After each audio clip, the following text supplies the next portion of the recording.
ऋषि शंकर भगवान की जय। श्री माता पार्वती की जय। श्री जगत जननी माता भवानी दुर्गा महारानी की जय। श्री भगवान वेद व्यास की जय। अथ अष्टमो अध्यायः। सत्वगुण, रजोगुण और तमोगुण का वर्णन। ब्रह्मा जी बोले, हे तात, आपने जो मुझसे पूछा था वह सृष्टि का वर्णन मैंने कर दिया। अब गुणों का स्वरूप कहता हूं, उसे एकाग्र चित्त होकर सुनो। सत्वगुण को प्रीति स्वरूप समझना चाहिए। वह प्रीति सुख से उत्पन्न होती है। सरलता, सत्य, शौच, श्रद्धा, क्षमा, धैर्य, कृपा, लज्जा, शांति और संतोष, इन लक्षणों से सदैव निश्चल सत्वगुण की प्रतीति होती है।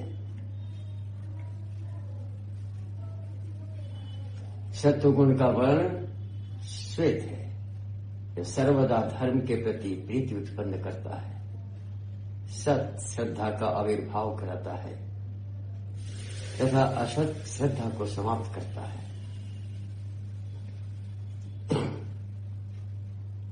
तत्वदर्शी मुनियों ने 3 प्रकार की श्रद्धा बतलाई है। सात्विकी, राजसी और तीसरी तामसी। रजोगुण रक्त वर्ण वाला कहा गया है। यह आश्चर्य एवं अप्रीत को उत्पन्न करता है। दुख से योग के कारण ही निश्चित रूप से अप्रीति उत्पन्न होती है। जहां ईर्ष्या, द्रोह, मत्सर, स्तंभन, उत्कंठा एवं निद्रा होती है, वहां राजसी श्रद्धा रहती है।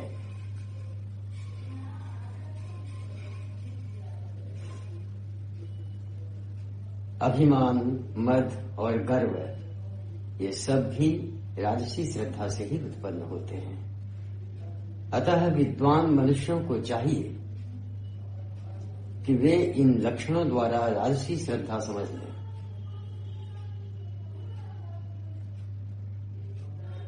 तमोगुण का वर्ण कृष्ण होता है। यह मोह और विषाद उत्पन्न करता है। आलस्य, अज्ञान, निद्रा, दीनता, भय, विवाद, कायरता, कुटिलता, क्रोध, विषमता, अत्यंत नास्तिकता और दूसरों के दोष को देखने का स्वभाव, ये तामसिक श्रद्धा के लक्षण हैं। पंडित जन इन लक्षणों से तामसी श्रद्धा जान लें। तामसी श्रद्धा से युक्त ये सभी लक्षण पर पीड़ादायक है। आत्मकल्याण की इच्छा रखने वाले को अपने में निरंतर सत्वगुण का विकास करना चाहिए, रजोगुण पर नियंत्रण रखना चाहिए तथा तमोगुण का नाश कर डालना चाहिए। ये तीनों गुण एक दूसरे का उत्कर्ष होने की दशा में परस्पर विरोध करने लगते हैं। ये सब एक दूसरे के आश्रित हैं, निराश्रय होकर नहीं रहते। सत्वगुण, रजोगुण तथा तमोगुणों में से कोई एक अकेला कभी नहीं रह सकता। ये सभी सदैव मिलकर रहते हैं, इसीलिए ये अन्योन्याश्रय संबंध वाले कहे गए हैं। हे नारद, ध्यान से सुनिए। अब मैं इनके अन्योन्याश्रय संबंध होने से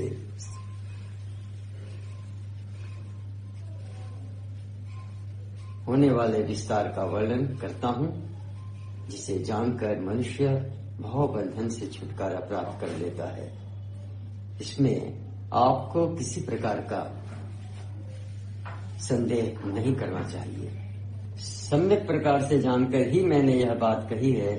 मैंने पहले इसे जाना, तत्पश्चात इसका अनुभव किया और पुनः परिणाम देखकर इसका परिज्ञान प्राप्त किया है।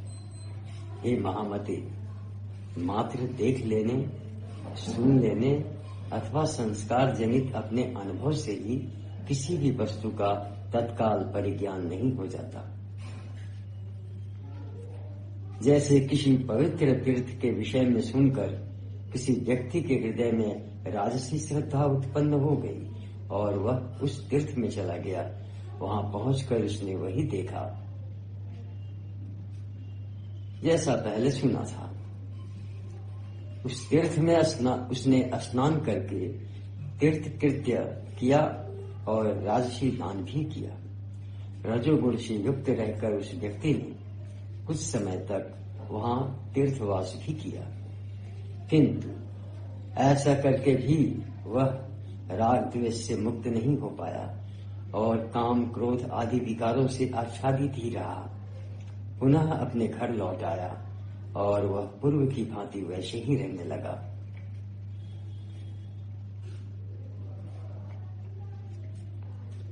हे मुनीश्वर, उस व्यक्ति ने तीर्थ की महिमा तो सुनी थी, किंतु उसका सम्यक अनुभव नहीं किया। इसी कारण उसे तीर्थ यात्रा का कोई फल नहीं प्राप्त हुआ। अतः हे नारद, उसका सुनना न सुनने के बराबर समझें। हे मुनि श्रेष्ठ, आप यह जान लें कि तीर्थ यात्रा का फल पाप से छुटकारा प्राप्त करना है। यह वैसे ही है जैसे संसार में कृषि का फल उत्पादित अन्न का भक्षण है।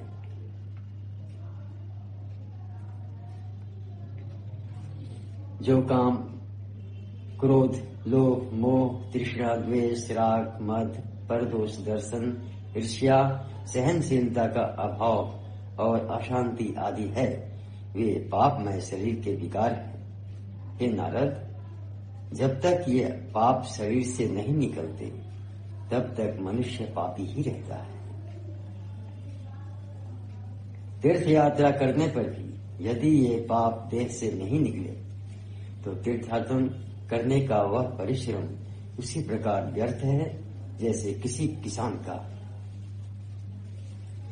उस किसान ने परिश्रम पूर्वक खेत को खोदा, अत्यंत कठोर भूमि को जोता, जिसमें महंगा बीज बोया और अन्य आवश्यक कार्य किए तथा फल प्राप्ति की इच्छा से उसकी रक्षा के लिए दिन रात अनेक कष्ट सहे,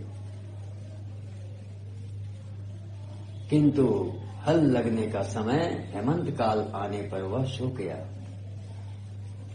जिससे व्याघ्र आदि वन्य जंतुओं तथा टिड्डियों ने उस फसल को खा लिया और अंत में वह किसान सर्वथा निराश हो गया। उसी प्रकार हे पुत्र, तीर्थ में किया गया वह श्रम भी कष्टदायक ही सिद्ध होता है, उसका कोई फल नहीं मिलता। हे नारद, शास्त्र के अवलोकन से सत्वगुण समुन्नत होता है तथा बड़ी तेजी से बढ़ता है। उसका फल यह होता है कि तामस पदार्थों के प्रति वैराग्य हो जाता है। वह सत्वगुण रज और तम इन दोनों को बलपूर्वक दबा देता है। लोभ के कारण रजोगुण अत्यंत तीव्र हो जाता है। वह बढ़ा हुआ रजोगुण सत्व तथा तम इन दोनों को दबा देता है। उसी प्रकार तमोगुण मोह के कारण तीव्रता को प्राप्त होकर सत्वगुण तथा रजोगुण इन दोनों को दबा देता है। ये गुण जिस प्रकार एक दूसरे को दबाते हैं, उसे मैं यहाँ पर विस्तार पूर्वक कह रहा हूँ। जब सत्वगुण बढ़ता है उस समय बुद्धि धर्म में स्थित रहती है। उस समय वह रजोगुण या तमोगुण से उत्पन्न बाह्य विषयों का चिंतन नहीं करती। उस समय बुद्धि सत्वगुण से उत्पन्न होने वाले कार्य को अपनाती है। इसके अतिरिक्त वह अन्य कार्यों में नहीं फंसती। बुद्धि बिना प्रयास के ही धर्म तथा यज्ञ आदि कर्म में प्रवृत्त हो जाती है। मोक्ष की अभिलाषा से मनुष्य उस समय सात्विक पदार्थों के भोग में प्रवृत्त रहता है। वह राजसी भोगों में लिप्त नहीं होता। तब भला वह तमोगुणी कार्यों में क्यों नहीं लगेगा। इस प्रकार पहले रजोगुण को जीत करके वह तमोगुण को पराजित करता है। हे तात, उस समय एकमात्र विशुद्ध सत्वगुण ही स्थित रहता है। जब मनुष्य के मन में रजोगुण की वृद्धि होती है, तब वह सनातन धर्मों को त्याग कर राजसी श्रद्धा के वशीभूत हो विपरीत धर्म आचरण करने लगता है। रजोगुण बढ़ने से धन की वृद्धि होती है और भोग भी राजसी हो जाता है। उस दशा में सत्वगुण दूर चला जाता है और उससे तमोगुण भी दब जाता है। जब तमोगुण की वृद्धि होती है और वह उत्कट हो जाता है, तब वेद तथा धर्मशास्त्र में विश्वास नहीं रह जाता। उस समय मनुष्य तामसी श्रद्धा प्राप्त करके धन का दुरुपयोग करता है, सबसे द्रोह करने लगता है तथा उसे शांति नहीं मिलती। वह क्रोधी, दुर्बुद्धि तथा दुष्ट मनुष्य सत्व तथा रजोगुण को दबाकर अनेक विध तामसिक विचारों में लीन रहता हुआ मनमाना आचरण करने लगता है। किसी भी प्राणी में सत्वगुण, रजोगुण तथा तमोगुण अकेले नहीं रहते, अपितु मिश्रित धर्म वाले वे तीनों गुण एक दूसरे के आश्रयी भूत होकर रहते हैं। हे पुरुष श्रेष्ठ, रजोगुण के बिना सत्वगुण और सत्वगुण के बिना रजोगुण कदापि रह नहीं सकते।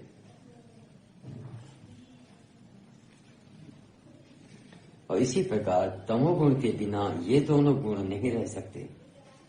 इस प्रकार ये गुण परस्पर स्थित रहते हैं। सत्वगुण तथा रजोगुण के बिना तमोगुण नहीं रहता, क्योंकि इन मिश्रित धर्म वाले सभी गुणों की स्थिति कार्य कारण भाव से विभिन्न प्रकार की होती है। ये सभी गुण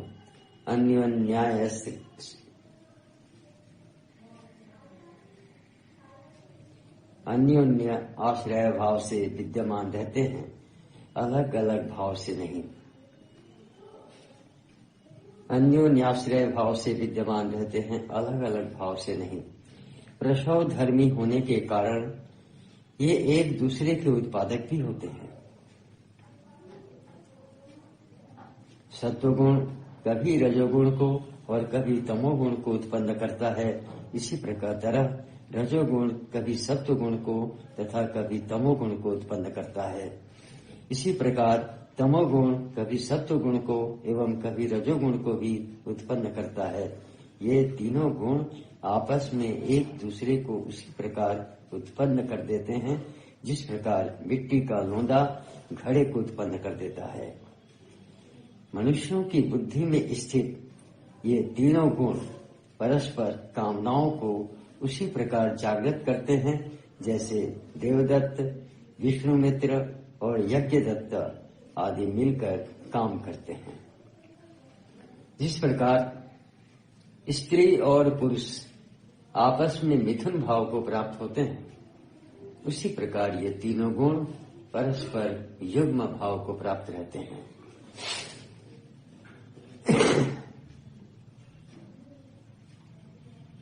रजोगुण का युग्म भाव होने पर सत्वगुण, सत्वगुण का युग्म भाव होने पर रजोगुण और तमोगुण के युग्म भाव से सत्वगुण तथा रजोगुण ये दोनों उत्पन्न होते हैं, ऐसा कहा गया है। नारद जी बोले, इस प्रकार पिताजी ने तीनों गुणों के अत्युत्तम स्वरूप का वर्णन किया। इसे सुनने के पश्चात मैंने पुनः पितामह ब्रह्मा जी से पूछा। श्रीमद्देवी भागवते महापुराणे अष्टादश सहस्रायाम संहितायाम तृतीय स्कंदे गुणानाम रूप संस्थानाम की वर्णनम नामाष्टमो अध्याय। बोलिए श्री शंकर भगवान की जय, श्री माता पार्वती की जय,